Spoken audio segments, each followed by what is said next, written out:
If you've watched the news or followed politics, chances are you've heard the term Orwellian thrown around in one context or another.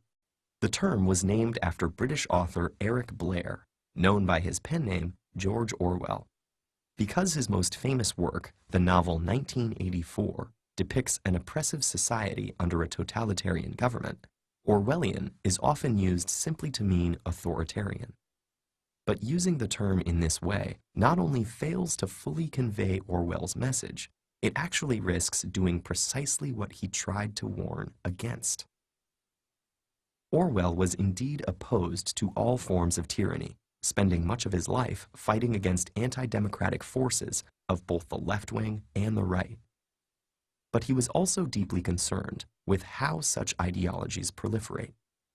And one of his most profound insights was the importance that language plays in shaping our thoughts and opinions.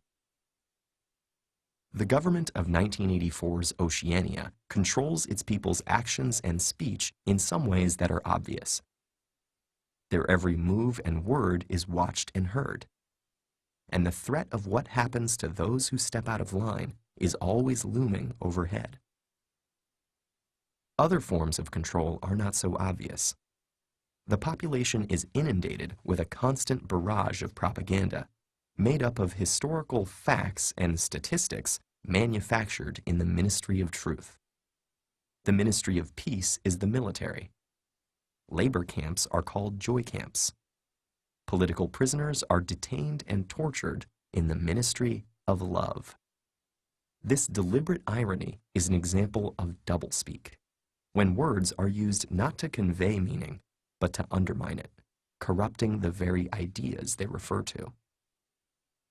The regime's control of language goes even further, eliminating words from the English language to create the official dialect of Newspeak, a crudely limited collection of acronyms and simple concrete nouns, lacking any words complex enough to encourage nuanced or critical thought.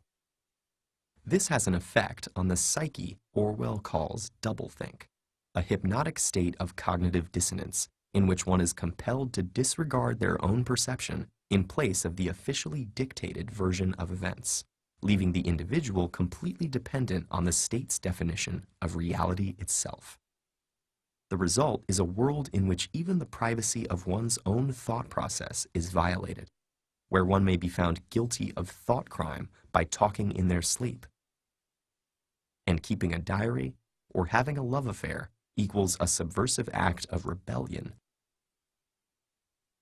This might sound like something that can only happen in totalitarian regimes.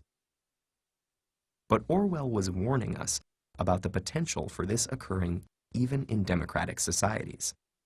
And this is why authoritarian alone does not Orwellian make. In his essay Politics and the English Language, he described techniques like using pretentious words to project authority, or making atrocities sound acceptable by burying them in euphemisms and convoluted sentence structures. But even more mundane abuses of language can affect the way we think about things. The words you see and hear in everyday advertising have been crafted to appeal to you and affect your behavior, as have the sound bites and talking points of political campaigns, which rarely present the most nuanced perspective on the issues. And the way that we use ready-made phrases and responses, gleaned from media reports or copied from the internet, makes it easy to get away with not thinking too deeply or questioning your assumptions. So the next time you hear someone use the word Orwellian, pay close attention. If they're talking about the deceptive and manipulative use of language, they're on the right track.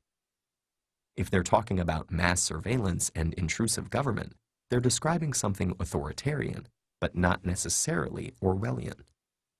And if they use it as an all-purpose word for any ideas they dislike, it's possible their statements are more Orwellian than whatever it is they're criticizing. Words have the power to shape thought. Language is the currency of politics, forming the basis of society from the most common everyday interactions to the highest ideals. Orwell urged us to protect our language because ultimately our ability to think and communicate clearly is what stands between us and a world where war is peace and freedom is slavery.